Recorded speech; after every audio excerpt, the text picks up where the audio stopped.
Agora, para que Deus seja nosso Senhor, nós precisamos aprender a ser escravos dele.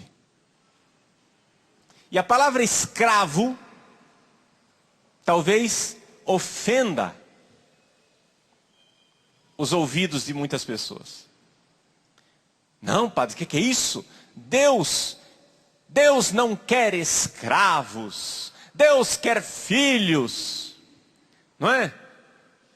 Deus não quer nossa escravidão. Deus quer que nós sejamos filhos. Essa história de um Deus que é Senhor, que tem escravos, isso é uma coisa do Antigo Testamento. Nós estamos no Novo Testamento, onde nós somos filhos, onde não há mais escravidão, porque o filho não é escravo na casa do seu pai. Muito bem. Problema. Essa história de dizer que existe um Deus no Antigo Testamento que é Senhor, que exige escravos, e um Deus que no Novo Testamento que é Pai, e que só quer filhos, e que são dois deuses diferentes, isso chama-se heresia.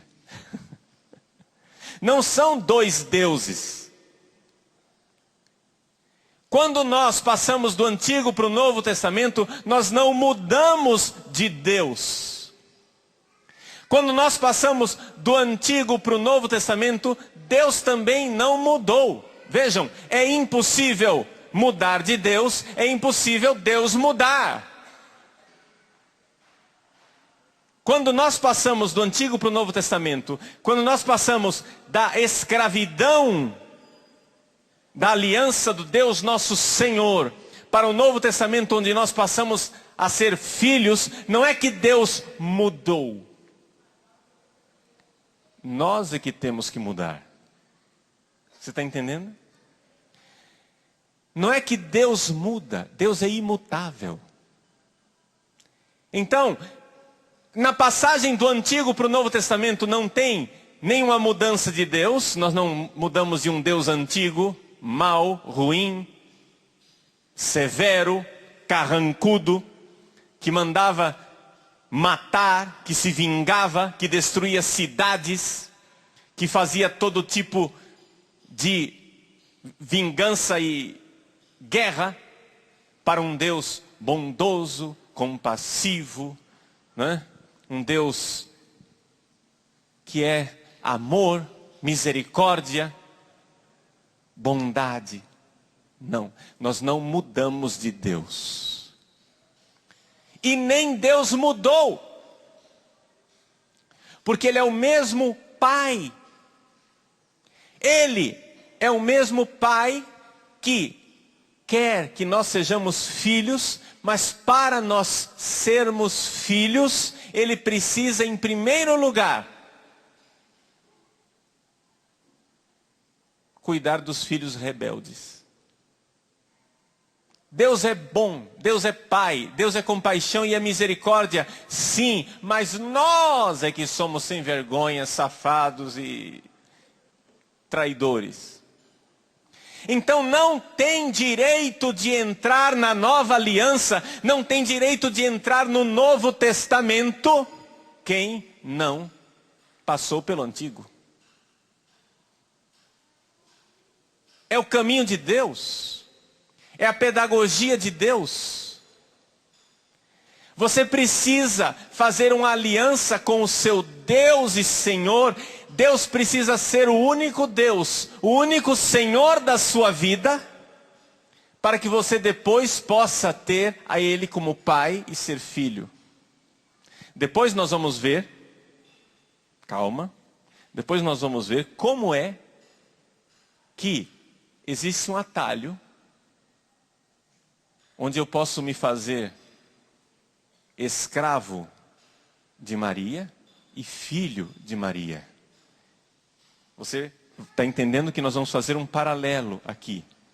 É um atalho, é um método para conseguir essa mesma realidade, onde eu primeiro tenho que fazer como o povo de Deus fez no Antigo Testamento, fazer uma aliança com Deus.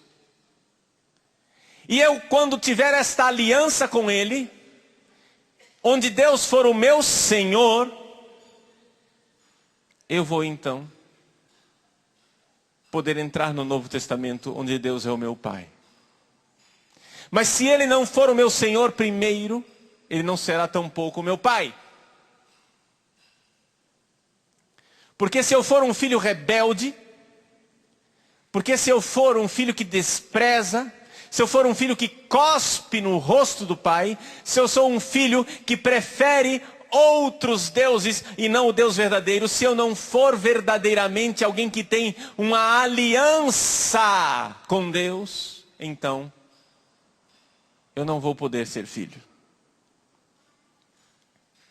Quando Jesus derrama o seu sangue e diz: este é o cálice da nova e eterna aliança.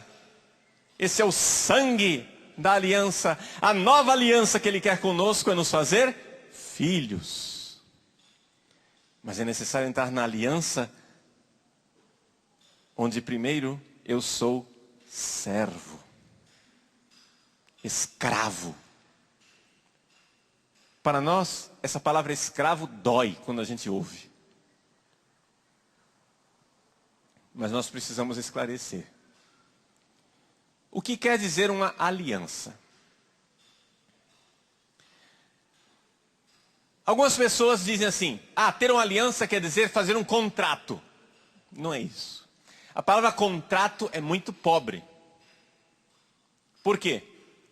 Uma aliança e um contrato são a mesma coisa, mas não são a mesma coisa. A distância entre um contrato e uma aliança é a mesma distância que existe entre a prostituição e um casamento. Na prostituição existe um contrato. Quando você, Deus me livre, né? Mas quando alguém procura uma prostituta ou um prostituto, o que é que está dizendo? Está fazendo um contrato. Você me dá o seu corpo, eu te dou dinheiro. Não é isso? É um contrato, tem um pacto ali. Tem um pacto.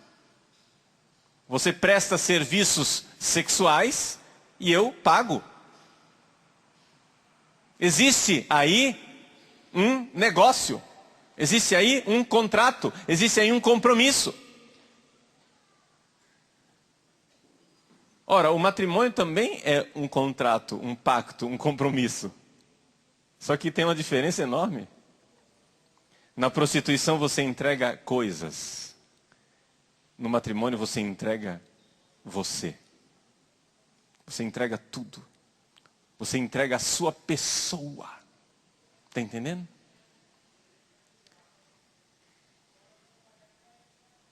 Nós precisamos entender que com Deus nós temos um pacto que é uma aliança. Isso quer dizer que Deus não se interessa de um contrato de prestação de serviços. Ele não quer suas coisas. Ele não quer o seu dízimo. Ele quer tudo. Ele quer você. É evidente que tendo tudo, ele tem também suas propriedades. Mas isso é consequência. Quando eu faço uma aliança conjugal, e o marido e a mulher se unem em santo matrimônio, é claro que eles unem também as suas posses. Não interessa se você no civil você é casado com separação ou comunhão de bens. Isso é um problema civil, tá? As pessoas podem se casar no civil com separação de bens. O que elas não podem é casar no religioso com separação de bens. No civil, por razões administrativas, você pode decidir que o que é seu e o que é da sua mulher é da sua mulher. Mas não no religioso. Por mais que você no civil esteja com separação de bens, no religioso tem que haver comunhão de bens. Não existe, não está certo um casamento em que você entra numa casa E o marido e a mulher sabem perfeitamente, este abajur é meu, essa poltrona é sua.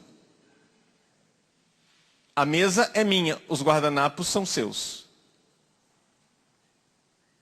O carro é meu, mas o berço é seu.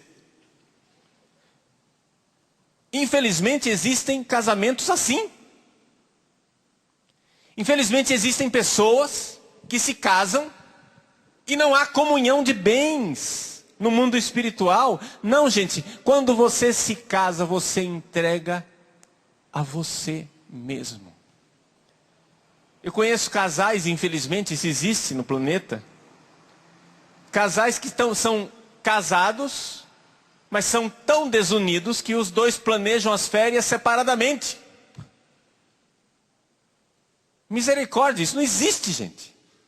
Isso é o fim da picada. Ah, mas eu quero férias em Paris e o outro quer férias em Cancún. Então cada um vai para o seu lado. Como é possível isso? Não. Existe uma entrega da pessoa. Um casamento não é um contrato, um casamento é uma entrega da pessoa. Assim também, o nosso batismo é uma aliança com Deus, onde você precisa se entregar totalmente a Deus. Precisa se entregar todo a Deus. E isso é para todos os batizados. Isso não é somente para os religiosos, né? Nós temos aqui as religiosas, estão aqui no palco. Pedi que elas sentassem aqui, porque faz parte da minha pregação, viu? Vocês duas irmãs. Nós temos religiosas da Arca de Maria. Não é? Na congregação. Elas se entregaram completamente para Deus. Se entregaram. Agora, isso que elas vivem, na sua entrega total, é somente um sinal. Quando você vê uma irmã com véu, andando por aí, que se entregou totalmente a Deus, você tem que se lembrar que essa irmã, ela somente é uma demonstração externa daquilo que você, batizado, tem que ser. Ela se entregou totalmente a Deus. E você? Também tem que se entregar. Não existe esse negócio de, eu vou entregar para Deus 10%. Eu vou entregar para Deus 50%. Meu irmão, minha irmã, Deus quer tudo. Deus quer tudo. Não existe nenhum quartinho no nosso coração, não existe nenhum lugar no nosso coração que você possa dizer, não, Deus não pode entrar aqui. Não, Ele quer tudo. Ele quer sua vontade, sua inteligência, seus sentimentos, suas fantasias. Deus quer tudo. E por que é que Deus quer tudo? Deus quer tudo porque Ele quer que você seja totalmente feliz. Ninguém quer ser feliz 10%. Ninguém quer ser feliz 20%. Ninguém quer ser feliz 90%. Ninguém quer ser feliz 99,999%. Todo mundo quer ser feliz 100%. E por isso é necessário você se entregar 100% a Deus. Entregue sua vida a Deus. Se você se entrega totalmente a Ele, se você tiver essa disposição de dizer, eu sou de Deus, eu sou escravo de Deus, eu não tenho vontade própria, eu não tenho propriedade, tudo que eu tenho é de Deus. Se você fizer isso, então você irá no final se admirar.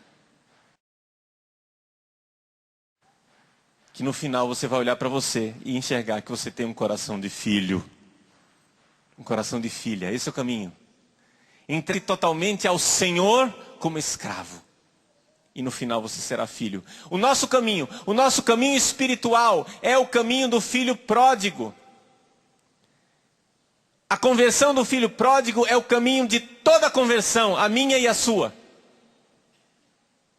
O filho pródigo, quando estava nos seus pecados, quando estava na sua miséria, quando estava lá invejando a lavagem dos porcos, ele disse: vou me levantar e vou voltar para a casa do meu pai. Porque lá os escravos têm vida melhor do que a minha. E eu vou dizer: Pai, pequei contra o céu e contra ti. Não sou mais digno de ser chamado teu filho.